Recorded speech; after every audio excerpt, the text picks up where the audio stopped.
ربنا اے ہمارے رب، وآتنا ما وعدتنا علی رسولک، ہمیں دے وہ جس کا تو نے ہم سے وعدہ کیا۔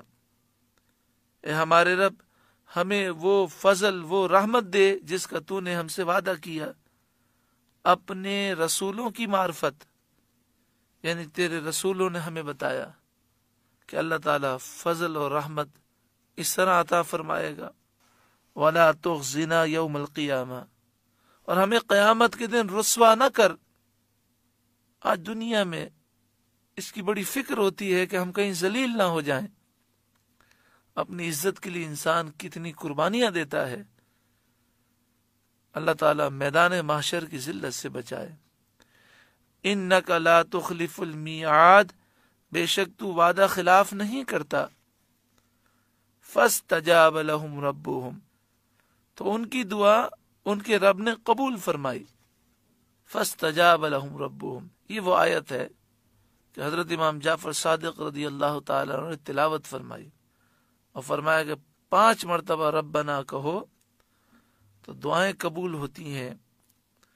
جو چاہو گے اللہ عطا کرے گا، اور جس چیز سے خوف ہوگا اللہ وہ خوف دور کر دے گا، وہ چیز دور فرما دے گا۔ وقال الحسن حكى الله عنهم انهم قالوا 5 مرات ربنا ثم اخبر انه استجاب لهم۔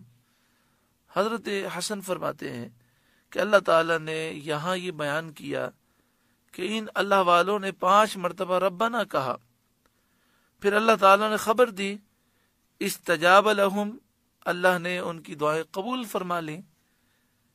تو ہم بھی جب 5 مرتبہ کہیں گے ربنا، پھر جو مانگیں گے اللہ قبول فرمائے گا۔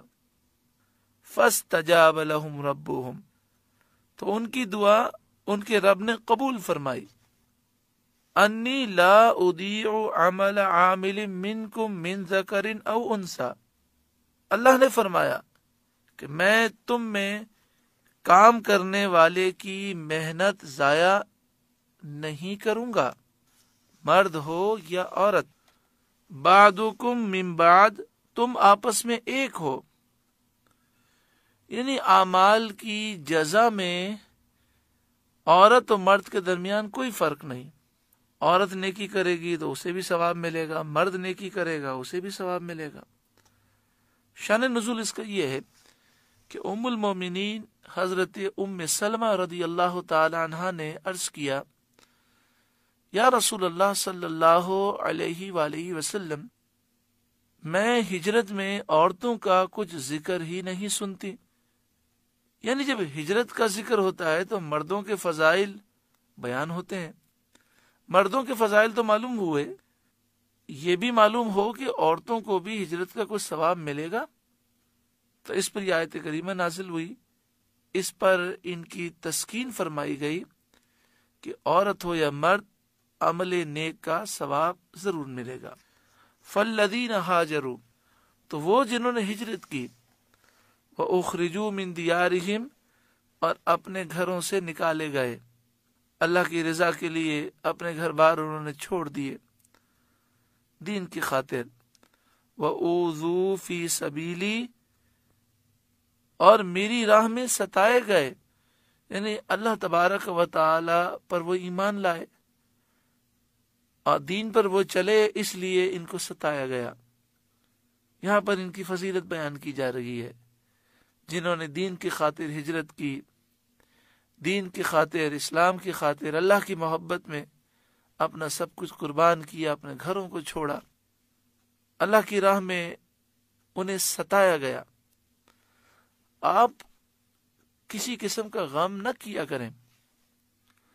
اگر دین پر چلنے کی وجہ سے کوئی مذاق اڑائے یا آپ کو ستائے تو اللہ کا شکر ادا کرنا چاہیے کہ اللہ تعالیٰ نے ہمیں صالحین میں شامل فرمایا، کہ صالحین کے ساتھ یہ ہوتا تھا کہ دین کے معاملات میں انہیں ستایا جاتا تھا۔ اگر ہماری بہن شرعی پردہ کرے، نمازوں کی پابندی کرے، ہمارا بھائی حرام سے بچے، جھوٹ سے بچے اور اس طرح کے دیگر معاملات سے بچے۔ ایک بھائی نے کہا کہ میری شادی ہونے والی ہے، میں نے تمام گھر والوں سے کہا ہے کہ کوئی بھی اس میں ناجائز رسم نہیں ہوگی، بے پردگی نہیں ہوگی، اور اس طرح ہم شریعت کے مطابق کریں گے تو کیا پورے خاندان والے طنز کر رہے ہیں، تانے دے رہے ہیں، ہمیں ستا رہے ہیں، اور اس نے کہا الحمدللہ مجھے کسی کی پرواہ نہیں ہے، بس آپ دعا کریں کہ اللہ مجھ سے راضی ہو جائے، اس کے محبوب راضی ہو جائے۔ وَأُوذُوا فِي سَبِيلِهِ، اور وہ میری راہ میں ستائے گئے، وَقَاتَلُوا، اور وہ لڑے، وَقُتِلُوا، اور مارے گئے، لَأُكَفِّرَنَّ عَنْهُمْ سَيِّئَاتِهِمْ، میں ضرور ان کے سب گناہ اتار دوں گا، مٹا دوں گا، وَلَأُدْخِلَنَّهُمْ جَنَّاتٍ، اور ضرور بضرور میں انہیں ایسے باغات میں لے جاؤں گا، داخل کروں گا، تجری من تحتها الانہار، جن کے نیچے نہریں رواں دواں ہیں۔ یہ سب اللہ کا فضل و کرم ہے، ثوابا من عند اللہ، اللہ کے پاس کا ثواب ہے، واللہ عنده حسن الثواب، اور اللہ ہی کے پاس اچھا ثواب ہے۔ مسلمانوں کی ایک جماعت نے کہا کفار و مشرکین اللہ کے دشمن ہیں، اور جو اللہ کے دشمن ہیں کفار و مشرکین وہ تو عیش و آرام میں ہیں، اور ہم تو مسلمان ہیں لیکن ہم تنگی میں ہیں، مشقت میں ہیں، غربت ہے، تکالیف ہیں، آزمائشیں ہیں، پریشانیاں ہیں۔ اس پر اگلی آیت کریمہ نازل ہوئی اور مسلمانوں کو بتایا گیا کہ کفار کا یہ عیش متاع قلیل ہے، تھوڑے وقت کے لیے عیش ہے، پھر ان کا انجام بہت برا ہے، لہذا تم ان سے متاثر نہ ہو اور اپنے دل میں کسی قسم کا خیال نہ لاؤ۔ کتنا پیارا درس ہے۔